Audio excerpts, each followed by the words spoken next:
As gamers, we're constantly dealing with brand new gimmicks that are supposed to change the industry. The Nintendo Power Glove, the XBox Kinect, cheap 3D effects, toys-to-life games like Skylanders, and through it all, we've seen countless attempts of virtual reality gaming.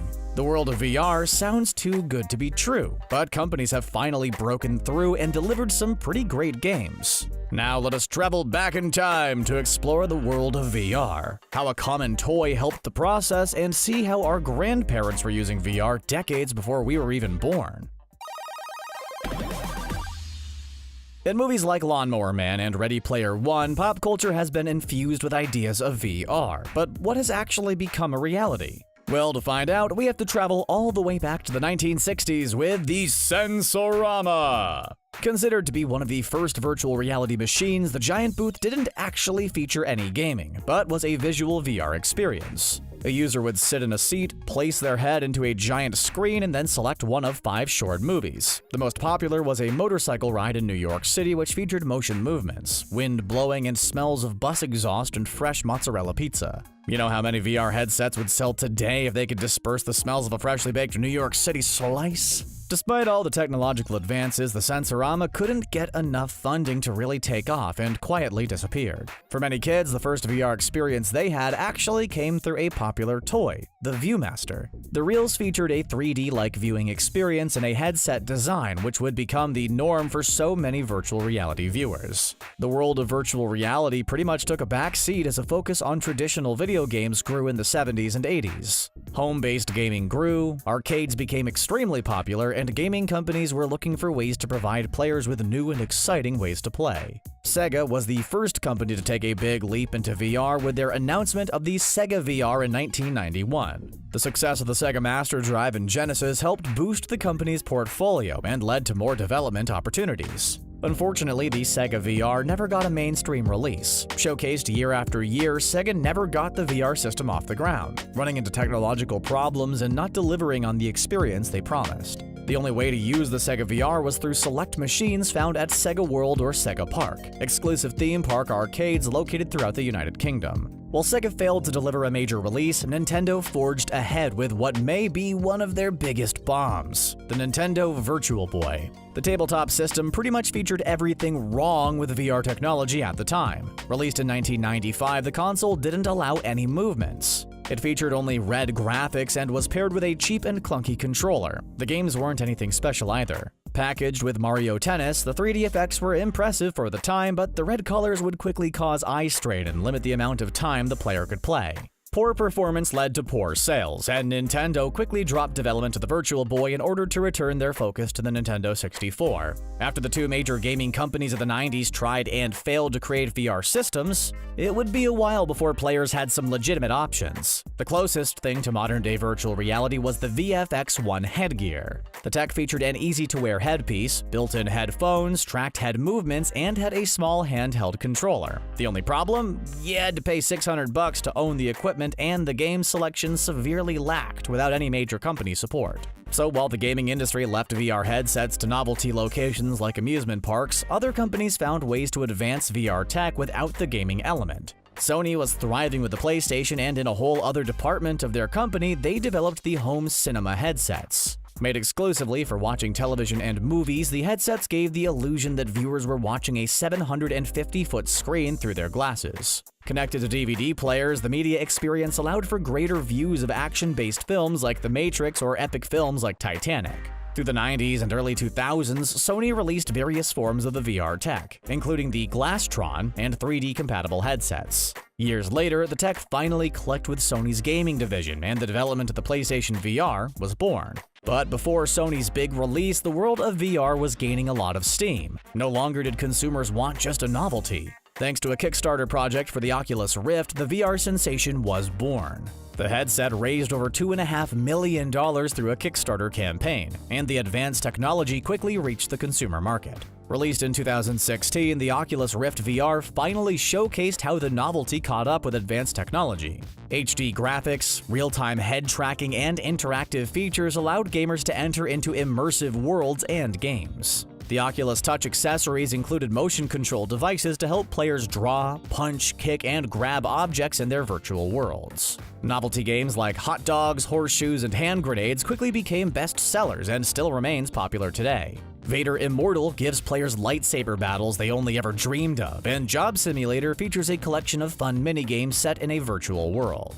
Despite all the tries in the past, no one has seen technology so advanced, and no one may have been more impressed than Facebook owner Mark Zuckerberg. Facebook purchased the Oculus company for $2 billion, and the tech was now off and running.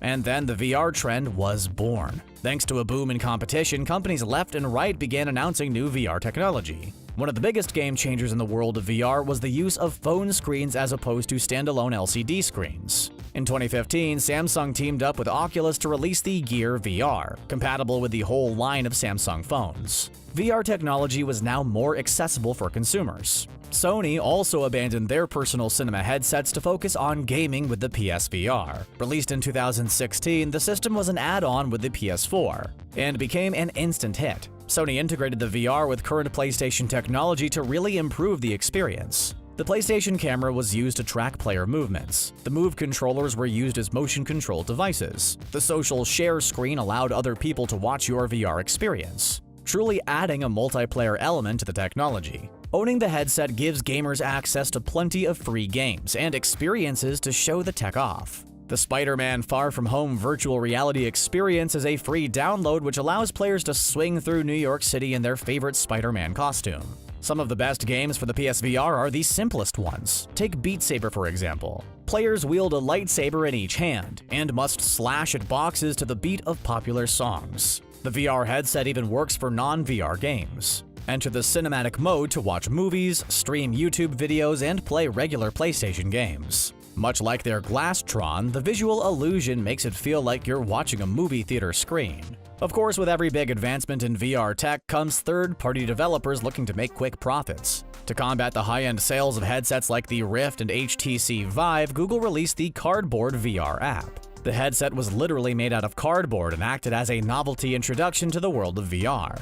App developers released adventure apps, horror survival games, and interactive games where no controller was needed. Even the Viewmaster entered true VR territory by teaming up with Google Cardboard to release the Viewmaster Virtual Reality Viewer in 2015. Apps allow players to explore full worlds and bring Viewmaster classics to life. Nintendo also got back into the virtual reality game with the Labo VR kit. Also made of cardboard, the whole Switch console could slide into the headset and give players VR game options. There are standalone VR games and several VR game add-ons for titles like Zelda Breath of the Wild. The Labo kit isn't as advanced as Sony's kit, giving Sony a huge lead in VR tech for home consoles. And as VR advances, so does the mixture with augmented reality. Microsoft may not have a VR headset for the Xbox, but they are taking steps forward and could have some hardware available for the Xbox Series X within the next couple of years. Microsoft's proof of concept has come with the Windows Mixed Reality, a VR experience which pulls the Windows operating system out of the monitor and into the real world.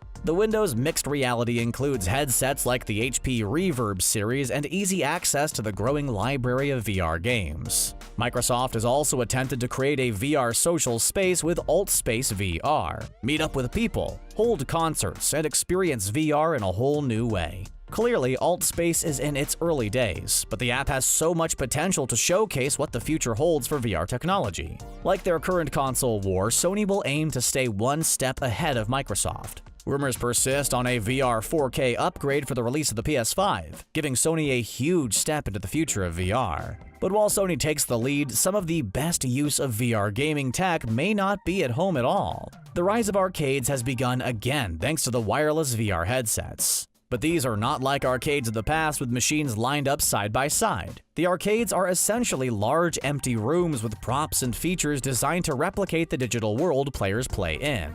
Just think of your favorite laser tag or paintball field, but with everything replaced with VR technology. Players strap on headsets and enter virtual worlds like jungles or outer space. Teams work together to go on missions, and virtual avatars allow you to easily see other players. The best part of the technology for the consumer is the cost. Why pay $600 for VR gear and even more for extras and accessories while you become limited to the space of your living room? The VR arcades make the best use out of the technology, save money, and actually bring us one step closer to the lively worlds of Ready Player One. Amusement parks have innovative VR tech as well. Roller coasters at parks like Legoland and Six Flags have implemented VR and augmented reality for all new roller coaster experiences. As guests go through drops, they fly through the air alongside Superman and enhance the riding experience. Dave & Buster's has found massive success with the motion ride arcade known as Jurassic World VR Expedition. Players explore and shoot dinosaurs while riding on a motion vehicle.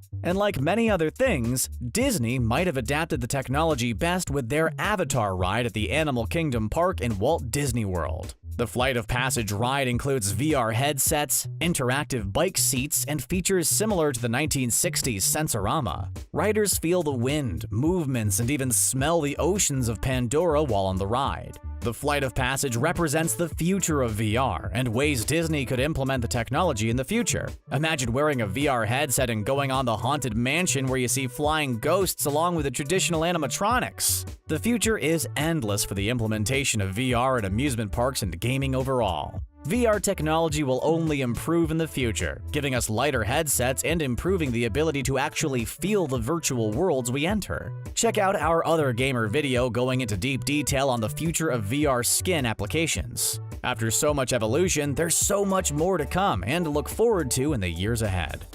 What's your favorite piece of VR technology? The seamless use of the PS4 makes the PSVR one of our favorites, while the Labo VR falls into Wii U territory. What other features do you want to see with VR tech? Would you rather use them at home or at big arcades? Let us know in the comments below, and don't forget to subscribe to The Gamer for more great videos.